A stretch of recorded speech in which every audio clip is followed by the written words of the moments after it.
एक सेठ था, उसका बहुत बड़ा पेट था। बैठा था अपने बगीचे में। उसने अपने मुनीम को बुलाया एक दिन और मुनीम से पूछा कि मुनीम जी जरा एक बात तो बताओ, मेरे पास दौलत कितनी है? 70-80 साल का हो रहा है, बताओ जरा मेरे पास दौलत कितनी है। मुनीम ने कहा कि सेठ जी इतनी दौलत है कि मैं एक दिन में नहीं बता सकता हूं। अरे सेठ ने कहा 2 दिन ले लो, 3 दिन ले लो, मुझे पूरी जमीन जायदाद रुपए पैसे की बैलेंस शीट मुझे चाहिए।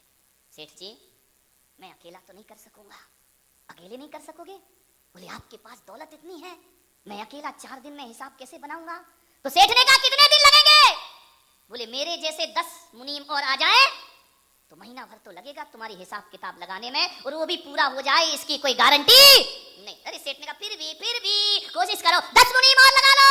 आज मुझे अपनी संपदा का ब्यौरा चाहिए कि मेरे पास कितनी दौलत है। 10-10 मुनीम लग गए। महीने भर बाद सेठ ने बुलाया, 10 मुनीम खड़े हो गए, बताओ मेरे पास कितनी दौलत है? मुनीम ने कहा सेठ जी हम 10 मिलके भी आपकी संपदा का हिसाब नहीं लगा पाए। अरे कितना समय लगेगा भाई? बोले समय तो छोड़ो, इतनी दौलत है तुम्हारे पास कि हिसाब लगाते लगाते हमारी भी जिंदगी खत्म हो जाएगी तो भी संपदा की कोई कमी आने वाली। अरे सेठ छत पे गया, मुनीम भी छत पे गया। सेठ ने मुनीम से कहा मुनीम जी एक काम करो, हिसाब नहीं लग रहा है, अंदाज बताओ कि मेरे पास कितनी दौलत है। बोले जो आप छत पे खड़े होके देख रहे हैं, दूर दूर तक जितने भी खेत दिखाई दे रहे हैं वो सेठ जी सब आपके हैं।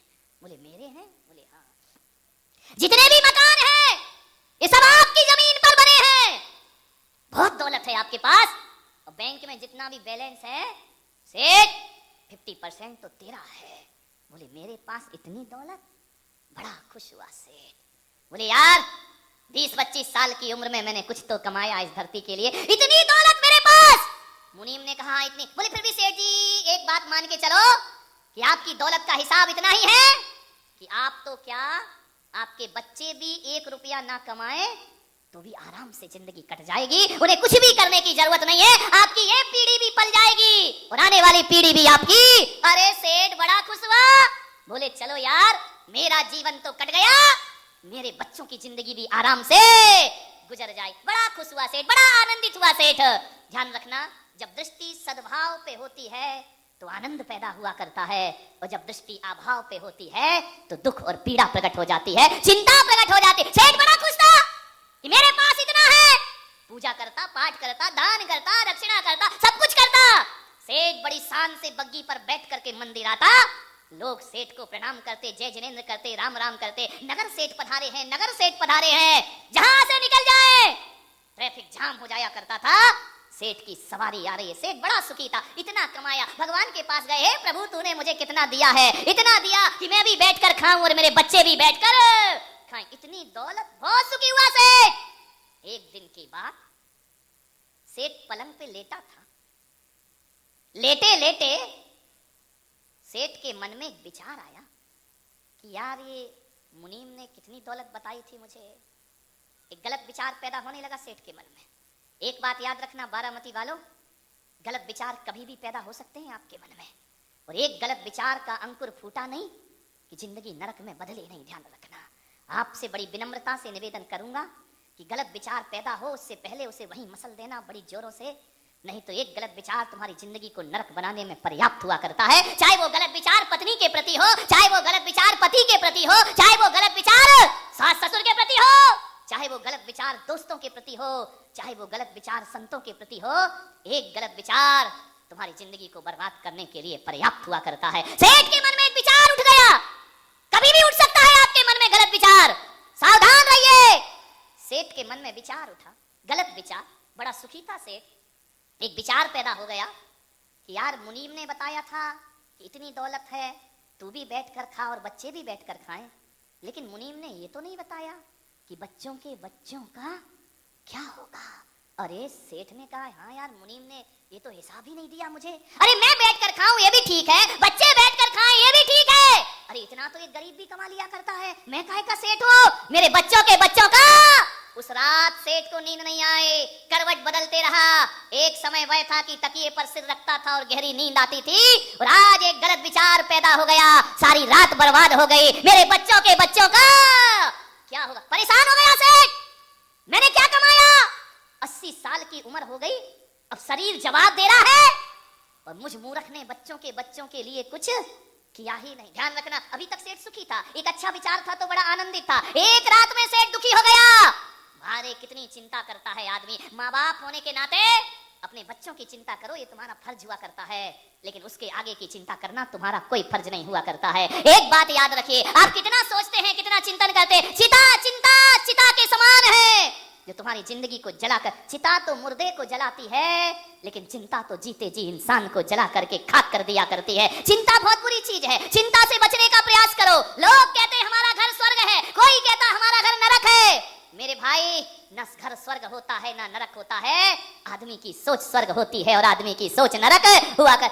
घरों में सीढ़ी होती है ऊपर जाने के लिए, लेकिन एक बात ध्यान रखना, जिस सीढ़ी से आदमी नीचे उतरता है उसी सीढ़ी से आदमी ऊपर भी चढ़ा करता है। ध्यान रखिए, चढ़ने की सीढ़ी अलग हो कोई जरूरी नहीं, उतरने की सीढ़ी अलग हो कोई जरूरी नहीं है। आदमी जिस सीढ़ी से उतर रहा है, यदि थोड़ा सा मुड़ जाए तो उतारने वाली सीढ़ी चढ़ाने का काम भी किया करती है। आदमी की थोड़ी सी सोच बदल जाए तो जो घर नरक है वह स्वर्ग में परिवर्तित है। अपने घर को स्वर्ग नरक बनाना किसी के हाथ में नहीं है, हमारे विचारों के हाथ में हुआ करता है। कल तक सेठ को बड़ा सुकून था, बड़ी शांति थी, एक गलत विचार आ गया, मेरे बच्चों के बच्चों का क्या होगा? सारी रात नहीं सोया वो सेठ, करवट बदलते रहा वो सेठ, परेशान हो गया। मुनीम को बुलाया, मुनीम जी एक बात बताओ, कितनी दौलत मेरे पास? बोले बताया तो सेठ जी, आप भी बैठकर खाओ, आपके बच्चे भी बैठकर खाएं। अरे बोले मूर्ख, जरा ये बता मेरे बच्चों के बच्चों का क्या? मुनीम चुप हो गया। बोले यार ये सेठ है कि बकवास है, अपना सोचे, बच्चों का सोच रहा, उनके बच्चों का सोच रहा। एक बात ध्यान रखिए, इतनी चिंता मत करो अपनी जिंदगी में। एक बात ध्यान रखो, जब दुनिया से चले जाओगे, ये धन दौलत की चिंता मत करना, ये बेटा संभाल लेगा, बीवी संभाल लेगी, वो तो अभी से तैयार है, तुम ही हो जो छोड़ने को तैयार नहीं हो। वो तो अभी तैयार है कि लाज जो है हमारे नाम कर दीजिए, बेटा संभाल लेगा, बीवी संभाल लेगी। मगर बारामती वालों एक बात ध्यान रखना, धन दौलत व्यापार तो बीवी बेटा संभाल लेंगे, लेकिन कभी सोचा है तेरी मृत्यु के बाद तुझे संभालने वाला कौन होगा इस धरती पर? तुझे कौन संभालेगा? तेरी संभाल कौन करेगा? तुझे संभालने वाला कौन होगा? ध्यान रखिए मान्यवर, तुम्हें संभालने वाला सिवाय तुम्हारे और कोई नहीं होगा इस धरती पर। ध्यान रखिए, ना भगवान संभालेंगे, ना रिश्ते नाते संभालेंगे, हमारी जिंदगी हमें ही संभालना पड़ेगी। मेरे भाई विचार करिए आप, कितनी चिंता, जिंदगी को ऐसे जियो, अरे जियो तो ऐसे जियो कि सब कुछ तुम्हारा है, और मरो तो ऐसे मरो कि हमारा कुछ भी नहीं है। ध्यान रखना मान्यवर, यह व्यवहारिक सच्चाई है कि बच्चे परिवार मेरे हैं। सच्चाई दो प्रकार की होती है, सत्य दो प्रकार का होता है, एक व्यवहारिक सत्य होता है और एक वास्तविक सत्य हुआ करता है। व्यवहारिक सत्य जो है, व्यवहारिक सत्य कहता है ये बच्चे मेरे हैं, ये परिवार मेरा है, ये घर मेरा है, ये व्यवहारिक सत्य है। लेकिन वास्तविक सत्य कहता है कि ऐ मूर्ख इंसान, तेरा तो ये शरीर भी नहीं है, फिर किसे तू अपना कहता है? तेरा तो देह भी तेरी नहीं है, तेरा तो शरीर भी तेरा। ये वास्तविक सच्चाई है, इस सच्चाई को मत झुठलाइए, इस सच्चाई को नजरअंदाज मत करिए। वास्तविक सत्य यही है, इस दुनिया में अपना कुछ भी नहीं है। ध्यान रखिए, कोई साथ जाने वाला नहीं है, एक चुटकी राख भी नहीं जाएगी। और आदमी सोचता है मेरे बच्चों के बच्चों का क्या? बीमार हो गया सेठ, ध्यान रखना, बीमारी किसी वजह से आए या ना आए, मन की सोच की वजह से बीमारियां ज्यादा आती हैं। ध्यान रखें, नकारात्मक सोच आ गई सेठ के जीवन में, कल तक पॉजिटिव था, आज नेगेटिव हो गया, मेरे बच्चों के बच्चों का क्या होगा? बहुत दुखी हुआ सेठ, दुबला हो गया, सूख गया। पत्नी बोलती सेठ जी भोजन कर लो, बोलता भाड़ में गया तेरा भोजन, मेरे सीने में चल रहा कि मेरे बच्चों के बच्चों का। पत्नी भी बोली क्या तुमको समझ नहीं आता, बुढ़ापे में क्या बीमारी तुमने लगा ली है, जाओ थोड़ा सा इलाज कराओ, डॉक्टर को दिखाओ। बड़े बड़े डॉक्टर को दिखाया, सोनोग्राफी हुई, एक्सरा हुआ, सारी चीजें हो गई, सब जांच हो गई, सारी रिपोर्ट आई, शुगर नॉर्मल, बीपी नॉर्मल, अरे बीपी भी नॉर्मल, शुगर भी नॉर्मल, सोनोग्राफी सारी रिपोर्ट नॉर्मल। तो सेठ के लड़कों ने कहा कि पिताजी फिर तुमको हो क्या गया है? बड़े बड़े डॉक्टर को दिखाया, बंबई ले गए, बॉम्बे हॉस्पिटल ले गए, दिल्ली ले गए, अपोलो ले गए, वेदांता में ले गए, सब जगह दिखाया, डॉक्टर बोले सेठ जी तुमको तो कुछ नहीं है, तो लोग बोले यार ये सूख के कांटा क्यों हुआ जा रहा है? इसकी सारी रिपोर्ट तो नॉर्मल आती है, लेकिन ऐसे कौन सी? सेठ बोला मुझे समझ ही नहीं आता है, मंदिर जाने को मन नहीं करता है, माला फेरने को मन नहीं करता है, महफिल में जाने को मन नहीं करता है, किसी के पास से बात करने को मन नहीं करता है, मन में एक ही धुन लगी है, मेरे बच्चों का। क्या टेंशन में आ गया सेठ? ध्यान रखना, अटेंशन में रहो तो टेंशन कभी नहीं होगा, लेकिन जब आदमी अटेंशन में नहीं रहता है तभी दिमाग में टेंशन हुआ। क्या परवाह, क्या चिंता करना? बहुत दुखी हुआ सेठ। कहते हैं पूरी चेहरे की लालिमा उड़ गई सेठ की, एक शाम थी। लोग कहते सेठ जी मंदिर चलो, अरे मुझे नहीं जाना, मेरा मन सही नहीं है, मुझे कोई मंदिर अंदर नहीं जाना। माला फेरे तो बच्चों के बच्चे दिखा। सेठ बड़ा दुखी हो गया, बड़ा पीड़ित हो गया सेठ। पूरे घर को चिंता हो गई कि यार ये बाबूजी को हो क्या गया है, ना खाने में मन लगता, ना कपड़े पहनने में मन लगता, ना किसी से हंसते हैं ना बोलते हैं, एक धुन उनको सवार हो गए। एक शेख सादी था, फकीर था, मस्त मौला फकीर था, सूफी संत था। रास्ते में से निकल रहा था, बैसाखी उसके साथ थी, खुदा को बड़ा धन्यवाद दे रहा था। एक आदमी मिल गया, उसने कहा कि फकीर जी बड़े आनंदित दिख रहे हो, क्या बात है? बोले खुदा का बड़ा रहम है मेरे ऊपर, बड़ी कृपा है खुदा की मेरे ऊपर।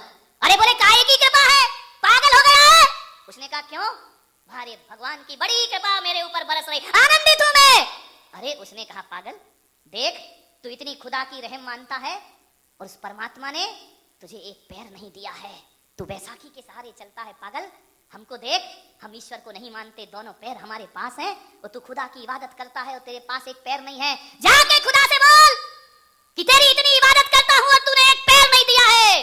कहते हैं कि शेख सादी ने बैसाखियां फेंकी और एक पैर से नाचने लगा, आकाश में देखकर बड़ा, अरे बड़ा रहम है तेरा, बड़ी कृपा है तेरी। उस आदमी ने कहा ये पागल आदमी है, एक पैर नहीं है और नाच रहा है। बोले देख पागल, मैं नहीं पागल तू है। उस फकीर ने, शेख सादी ने कहा मैं इसलिए आनंदित हूं क्योंकि दुनिया में ऐसे भी लोग हैं जिनके पास दोनों पैर नहीं होते हैं। ये खुदा का रहम है, उसने मुझे एक पैर प्रदान किया है, इसका मैं धन्यवाद देता हूं। भगवान को कभी शिकायत नहीं करता, कम से कम उसने मुझे एक पैर तो दिया है, मुझ में खड़े होने की ताकत तो उस परमात्मा ने मुझे।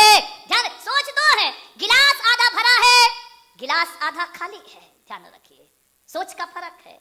गिलास आधा भरा है, सकारात्मक सोच वाला होगा तो कहेगा गिलास आधा भरा है कि नवाब के पैरों की जूतियों में हीरे मोती जड़े हुए हैं और मुझे भगवान ने फटी जूतियां दी हैं।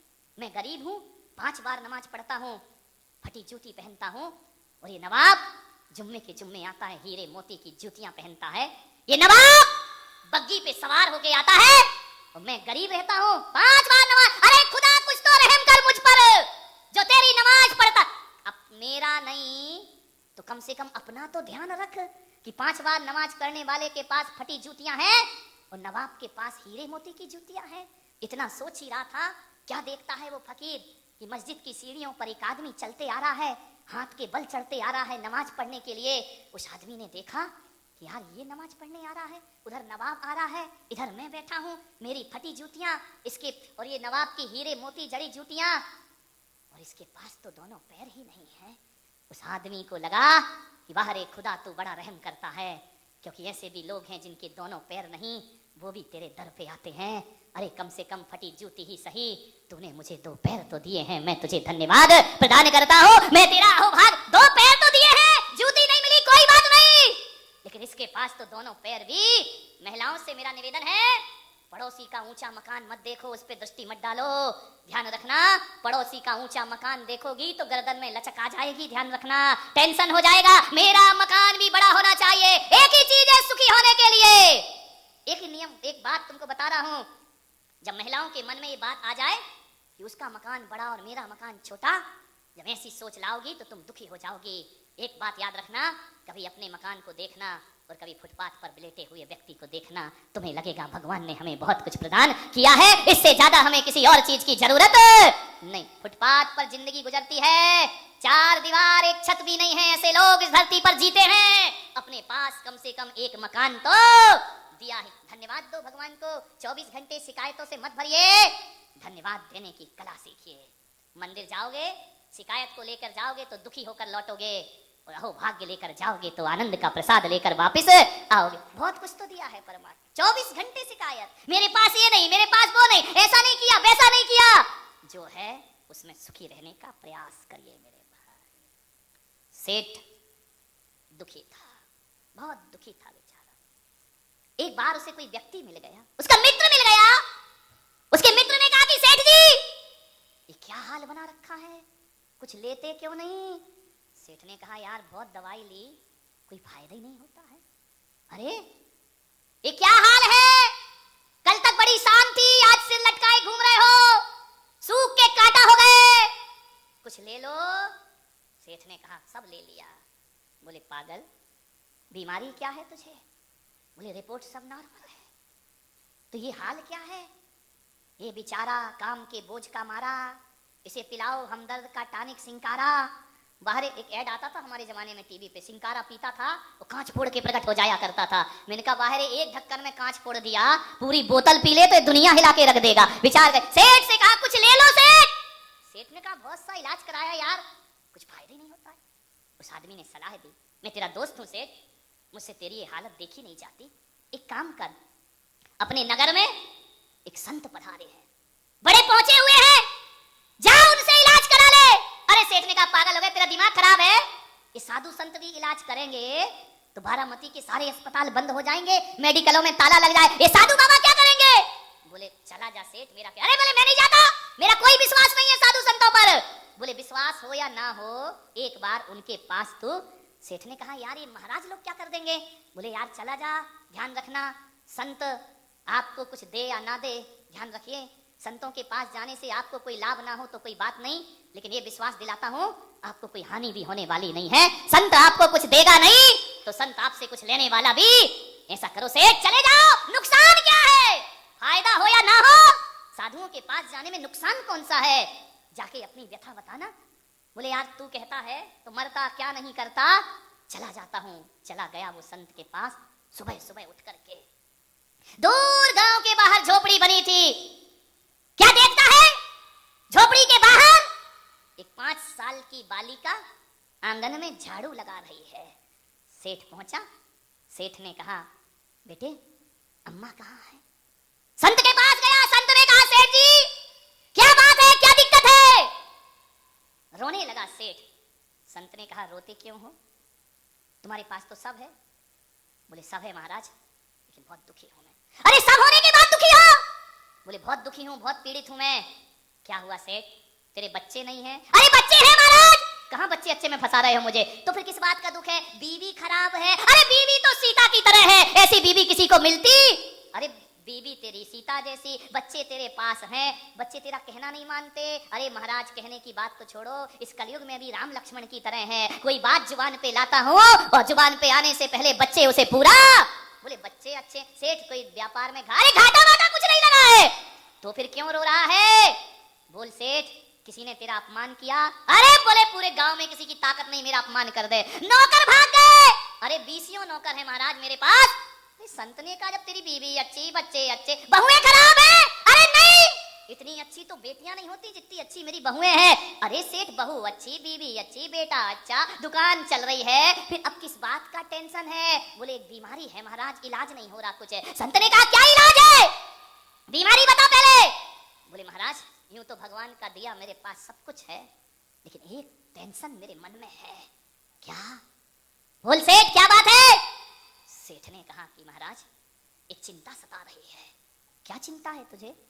सेठ को और चिंता, गरीब चिंता करे तो बात बनती है सेठ, तेरे पास तो सब कुछ है। अरे कुछ नहीं है महाराज, कहने को तो सब कुछ है मगर हकीकत में देखो तो मेरे पास कुछ। सेठ क्या बात है? बोले महाराज संत जी एक पीड़ा मेरे मन में है, मैंने मुनीमों से पूछा मेरे पास कितनी दौलत है, तो कितनी है सेठ जी? बोले इतनी है, मैं तो क्या मेरे बच्चे भी बैठकर खाएं तो कम पड़ने वाली, तो अब चिंता किस बात की है? अब चिंता तो यहीं से शुरू हो रही है महाराज। बोले क्या? बोले मेरे बच्चों के बच्चों का है। संत ने कहा पागल सामान 100 बरस का पल की खबर नहीं, इतना सोचता है सेठ। बोले महाराज देखो ज्ञान व्यान बांटने की जरूरत नहीं है, मैं भी जानता हूं, लेकिन ये बताओ मेरी समस्या का समाधान हो। जब से ये चिंता लगी है किसी काम में मन नहीं लगता महाराज, न खाने में, न पीने में, न दुकान जाने में। जिंदगी ऐसी घबराहट हुई लगती है, मौत से डर लगता है कि वो आ गई तो मैंने अपने बच्चों के लिए कुछ भी